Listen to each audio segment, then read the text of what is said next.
The church was already full. White roses lined the aisle.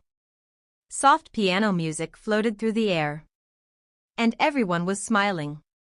Waiting. Waiting for our wedding. My bridesmaids were fixing my veil while my mom wiped tears from her eyes.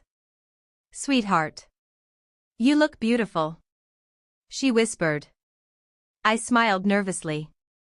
I had waited 5 years for this moment. 5 years with Daniel Carter. 5 years of love. Arguments. Dreams and promises. And now, in just a few minutes, he would become my husband. Or at least, that's what I believed. Until my phone buzzed. A message from Daniel. I smiled, thinking it was something sweet. But when I opened it, my heart stopped. 3 words. "The wedding is off." At first I thought it was a joke. Then my phone rang. It was him. His voice sounded cold, distant, like I was talking to a stranger. "Don't come down the aisle," he said. "What?" I whispered. "I can't marry you." The room started spinning. "Daniel. What are you talking about?" There was a long silence. Then he said something that shattered my entire world. "Someone sent me a photo." My hands started shaking. "What photo?" I asked. Another pause. Then he said quietly, "A photo of you kissing another man." The words hit me like a punch. "What?" But he had already hung up. I stood frozen in the bridal room while my bridesmaids stared at me. "What happened?" one of them asked. I couldn't breathe.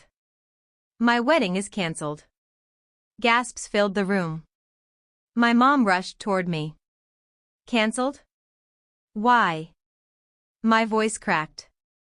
"Because someone sent Daniel a photo." The door suddenly burst open. Daniel's best man stood there. "He left," he said.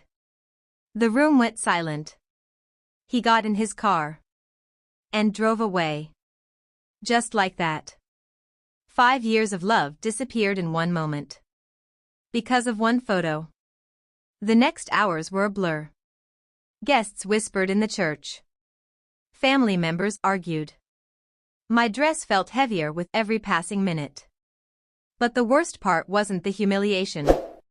It was the confusion. Because I knew something Daniel didn't. The photo was impossible. I had never cheated on him. Never. Not once. So who sent the photo? And more importantly, who was the man in it? 2 days later, I finally received the photo. Daniel's sister secretly sent it to me. When I opened it, my stomach dropped. It was me. Or at least, it looked like me. The woman in the picture had my hair, my face, my smile. And she was kissing a man outside a restaurant. The timestamp was from 3 weeks ago. The exact night Daniel had been on a business trip. Anyone looking at this photo would believe the same thing. That I had betrayed him. But something felt wrong. Very wrong. Because I knew exactly where I had been that night. I had been at home. Watching Netflix. With my best friend Lena. And that's when a terrifying thought entered my mind. What if someone had planned this? I zoomed into the photo, looking for anything unusual. Then I noticed something strange. The restaurant sign in the background. It said La Riviera. But I had never been there. Not once. So I called Lena. "Do you remember where we were 3 weeks ago on Friday night?" She laughed. "Yeah. Your couch. We watched that terrible horror movie." Exactly. Which meant one thing. The photo was fake. But if it was fake, why did it look so real? 3 days later, I finally saw Daniel again. We met at a small cafe. The tension between us felt unbearable. He slid his phone across the table. Explain this. I stared at the photo again. Daniel. This isn't real. His jaw tightened. It's clearly you. No. I said firmly. It's someone who looks like me.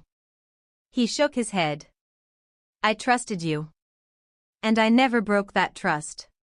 Silence filled the table. Then I asked the question that had been haunting me. Who sent you the photo? Daniel hesitated.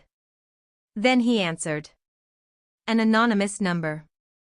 That's when my stomach dropped again.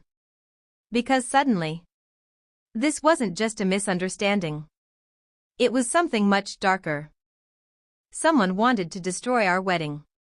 The breakthrough came a week later. Lena called me in a panic.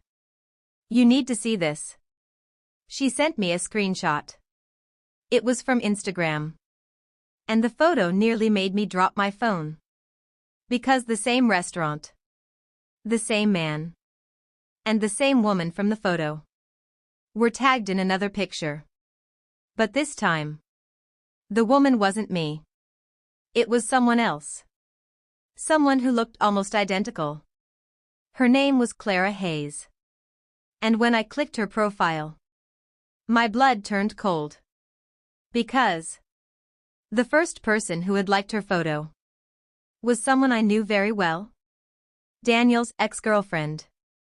Her name was Sophie. Daniel had dated her years before me. Their breakup had been ugly. And she had never liked me. But I never imagined she would go this far. I dug deeper. And the truth finally came out. Sophie had hired Clara, a woman who looked eerily similar to me, to stage the photo. She sent it anonymously to Daniel. And she knew exactly what would happen. Daniel would believe it. The wedding would collapse.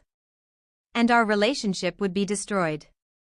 But what Sophie didn't expect was that I would find out the truth.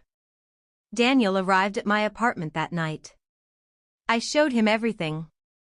Clara. The Instagram posts. The connection to Sophie. The color drained from his face. You're saying the photo was staged? Yes. His voice cracked. Oh my God. 5 minutes later, he whispered the words I had waited weeks to hear. I'm so sorry. But something inside me had already changed. Because trust, once broken, is not easily repaired. A month later, Daniel asked to meet again. This time at the same church. The same place where our wedding had been cancelled. He stood in front of me holding a small box. I made the biggest mistake of my life, he said. He opened the box. Inside was the engagement ring. I should have trusted you. Tears filled my eyes. I want another chance. For a moment, I imagined what life could have been. Our wedding. Our future. Our family. But then I remembered something. The moment he believed a photo, instead of believing me. And sometimes, one moment is enough to change everything. I gently pushed the ring back toward him. I loved you, I said softly. But love needs trust. The church was silent. And for the second time in my life, I walked away from that aisle.